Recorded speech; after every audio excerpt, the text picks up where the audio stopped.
Come on. Super, geht schon. Come on, geht schon.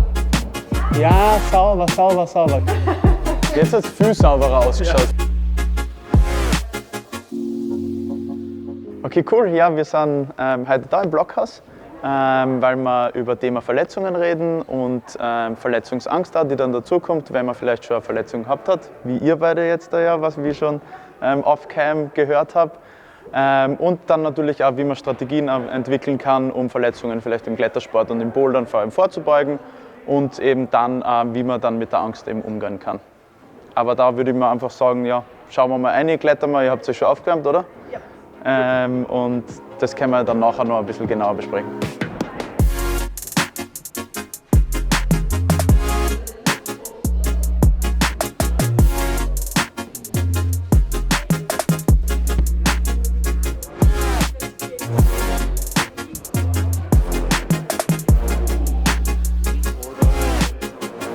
Ja, ich bin der Chris Moosburger.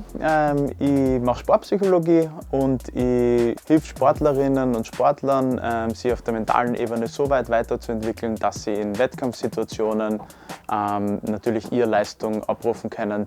Okay, ja passt, dann nicht, dass euch kalt wird.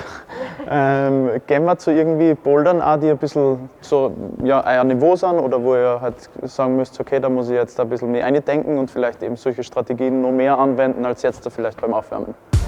Super.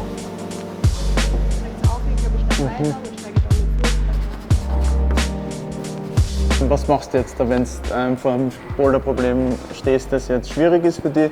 Was sind da so deine Schritte? Ich habe ja schon gesehen, du hast jetzt visualisiert, putzt. Was ist so der Ablauf, der klassische für diese Routine, würdest du sagen? Ja, also ich überlege mir in erster Hinsicht einmal, wo eventuell ein Problem sein könnte.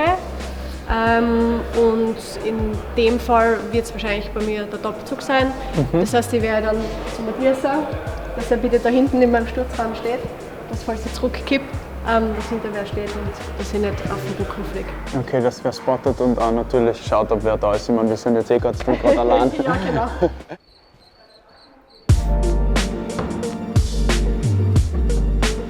Geht schon? Sauber?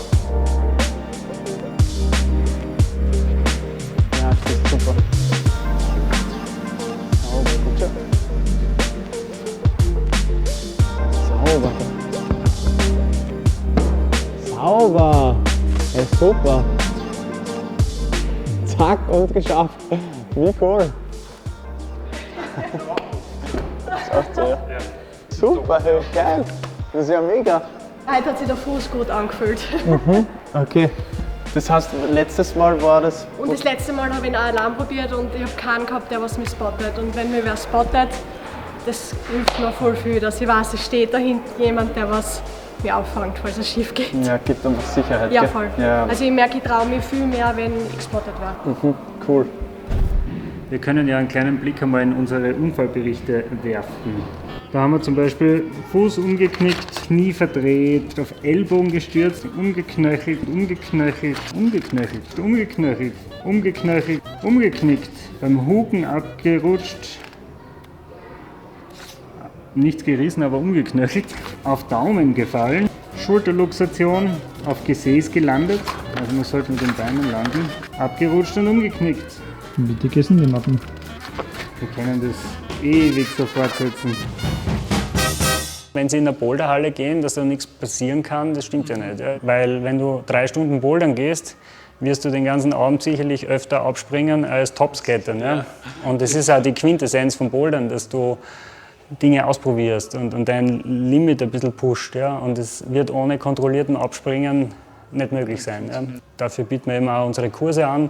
Wir werden jetzt auch im Winter einen Workshop machen, wo es speziell um das Thema, also so Strategien für Einsteiger geht und das Thema Springen, Landen, wie kann ich das Bouldern sicherer machen. Jetzt nicht nur Unfallvermeidung, sondern mich selber auch sicherer fühlen beim Bouldern. Ja.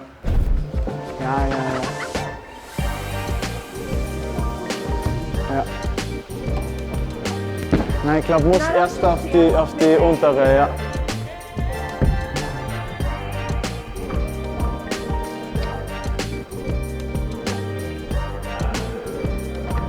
Ja, sauber. Sauber. Gehen wir, sauber, super. Gehen wir, come on, geht schon? Ja, sauber, genau.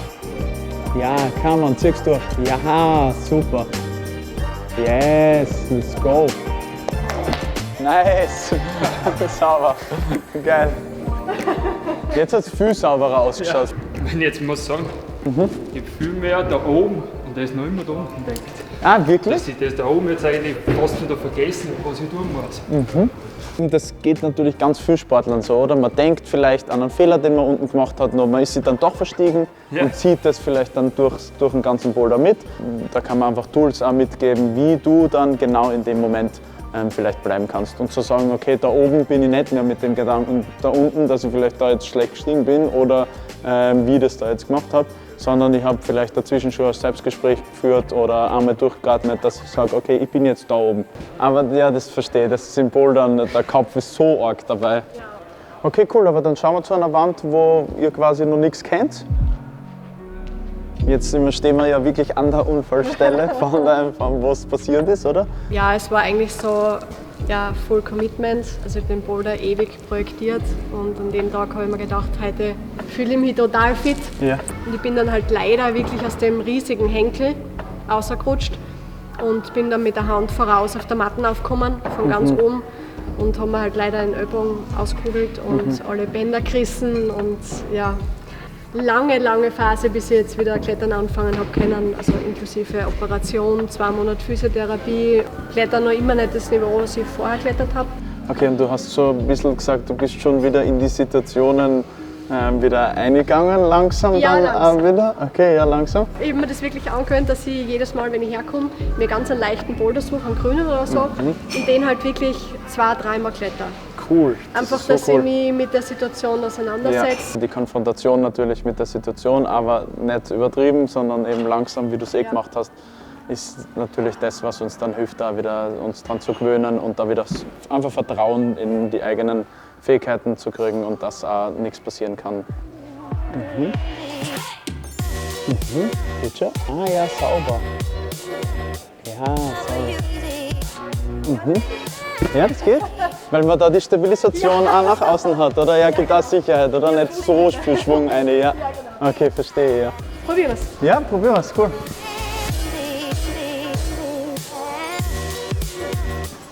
Nice, gehen wir. Geht schon? Sauber.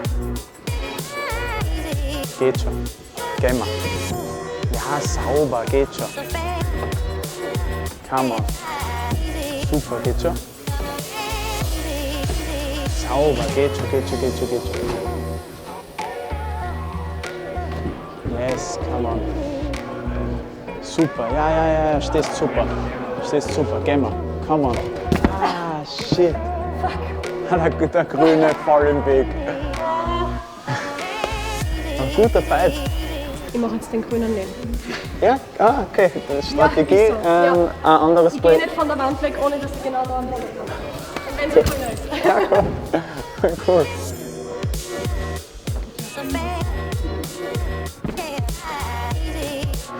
Ja. Geht schon? Gehen wir? Ja, sauber.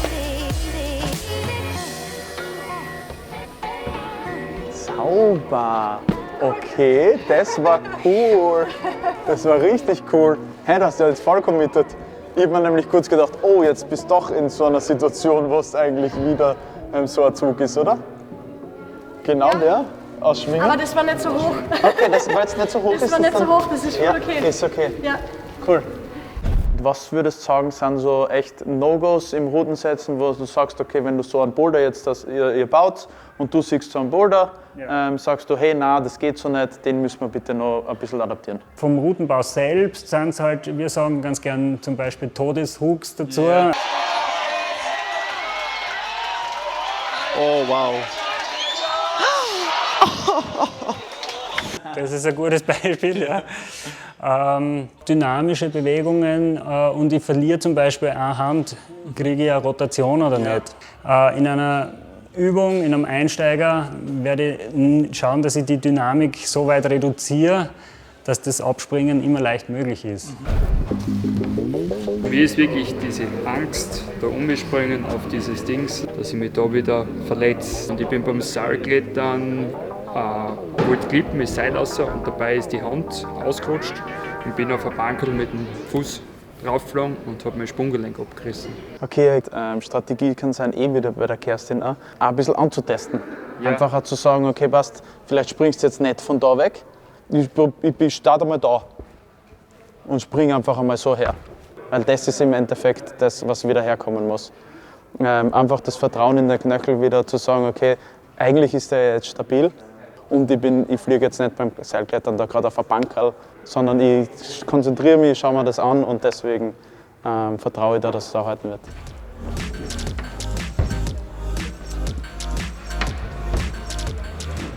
Wie fühlt es sich an? Sehr stabil. Einfach einmal, dass du sagst, okay, wie kann ich so gut wie möglich da landen? Ja, es schaut super aus. Ja, okay, aber jetzt bist du so... Ja, aber so super. Und so jetzt da, wenn ich da stehe und öfters probiere, steigt, wo ich es jetzt nicht geschafft habe, trotzdem bei mir das Stresslevel extrem hoch. Und immer mehr diese Angst, die verletzt wird. Was bräuchtest du jetzt da? Denkst du so, dass du sagst, okay, mein Angstlevel geht da wieder auf, damit ich neu einstellen kann? Das ist, was ich überhaupt nicht weiß, was ich dann tue. Da bin ich mit mir selbst überfordert. Ja. Strategie kann vielleicht aus meiner Sicht einerseits einmal sein, vielleicht einmal kurz zu sagen, okay, ich setze mich da wieder hin, nehme 3 bis 5 Atemzüge, konzentriere mich voll auf die Atemzüge und dann mal wirklich, ich komme da ein bisschen runter. Und so Selbstgespräche auf der Ebene, was würde dir da helfen vielleicht? Dass du dir einfach einmal selber sagst oder der Angst, die jetzt da Ich rauskommt. glaube, was ich sehr viel lernen muss, ist Geduld haben und das habe ich nicht. Geduld? Aha, okay, ja. Ich bin ein sehr ungeduldiger Mensch. Ja, okay. Dann schmeiße ich immer alles um mich und hoffen, dass ich gleich weggeschraubt wird. Okay, aber das heißt, du probierst ihn dann auch gar nicht mehr? Und, Seltenst. okay. Das heißt, du gehst nicht drüber? Nein. Es wartet keiner da oben auf den Top und gibt noch 100 Euro, Ja, dass verstehe. ich den gemacht habe. Ja, Also verstehe. lass ihn lieber. Ja. Was ist das Gute dran? Ich kann jede Woche bouldern gehen und bin nicht verletzt und werde dadurch nicht schwächer, sondern stärker an Kraft, an Technik, an Körperspannung. Ja, ich glaube, das ist auch wichtig, einfach für die so zu schauen, okay, das hat auch einen Vorteil. Die Angst, die wir natürlich haben, ist, die will uns vor irgendwas schützen, oder? Der will, dass du dich eben jetzt gerade nicht verletzt, weil du Bock auf Klettern hast. Und vielleicht ist das eben gar nicht so wertvoll, sich da jetzt da immer wieder weiter zu überwinden. Das ist einfach ein Schutzmechanismus, der auch gut ist. Und da ein bisschen auf den positiven Aspekt zu schauen.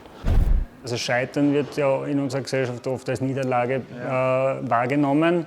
Und beim Bouldern ist aber meiner Meinung nach Scheitern ein Teil der Lösung. Ja? Weil irgendwie ich taste mich heran, gerade wenn es koordinativ anspruchsvolle Bewegungen sind, dann habe ich mehr als nur einen Versuch. Ja? Und dann macht es auch keinen Sinn, sich irgendwie ewig lang in der Wand zu halten, nur damit ich nicht scheitere.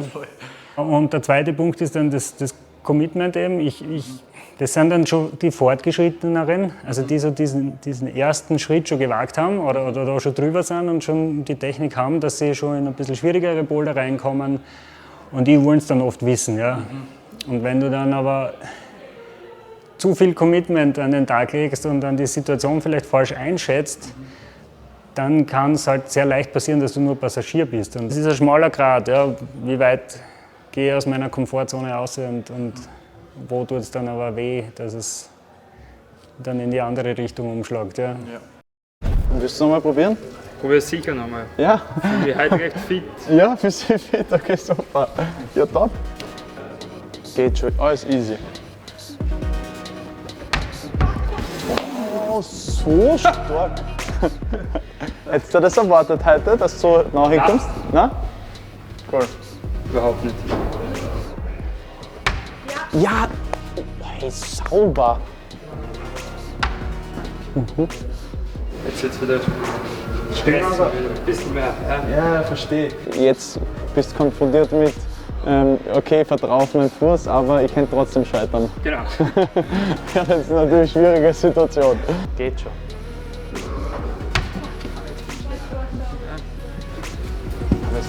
Merke jetzt kommst du wieder langsam. Aber wirklich stark, ja, finde ich auch echt cool, dass du vor allem auch überwindest und da auch so offen redest, auch vor der Kamera oder mit mir jetzt. Also ist auch nicht selbstverständlich, kann ich da sagen, gibt viele, die sich nicht so öffnen und dann sagen, ja, da habe ich ein Problem oder das ist eine Schwäche von mir. Also das ist echt, finde ich cool. Wir sind ja auch bei uns in der Boulder-Gruppe, wir reden ja offen drüber. Also, und es wird auch akzeptiert, wenn der andere wo Angst hat, es wird nicht drüber gelacht oder Cool, so. ja. Stell dich nicht so an, bringt einem gar nichts. Nein, bringt ihm gar nichts. Und so wie wir es jetzt mit Matthias gemacht haben, ist es meines Erachtens nicht sinnvoll, da zu sagen, okay, jetzt mach das einfach einmal, das schaut eh gut aus und geht schon, sondern auch dann wirklich ihm zu sagen, okay, wenn dir das jetzt zu stressig ist, dann nimm dir mal kurz wieder aus und einfach zu schauen, wirklich, was braucht die Person in dem Moment, was tut mir gut jetzt, wenn ich gerade vielleicht in den emotionalen Zustand komme, dass ich jetzt da Angst verspüre und nicht nur drüber gehen und dann wird es vielleicht irgendwann besser werden, sondern einfach auch wirklich das zu akzeptieren. Das ist halt in unserer Gesellschaft dann vielleicht nicht so verbreitet, dass man mal dazu steht, so wie Sie gesagt haben, okay, da habe ich meine Schwäche jetzt da und die teile ich mit wem anders und ich habe da Angst, sondern das zu akzeptieren, das anzunehmen und dann zu sagen, okay, wie gehe ich damit um? Da brauche ich jetzt eine kurze Pause und dann kann ich wieder sammeln und dann kann ich wieder neu einsteigen. Und das einfach auch Schritt für Schritt, sich da nicht zu stressen und einfach auch zu akzeptieren, dass man da auch Angst hat. Ja, okay, cool. Ja, danke fürs Mitmachen, danke für Ihre Offenheit natürlich. Sehr lustig mit euch zu arbeiten und ja. Sogar danke für die Tipps. Ja, gerne. Top, danke.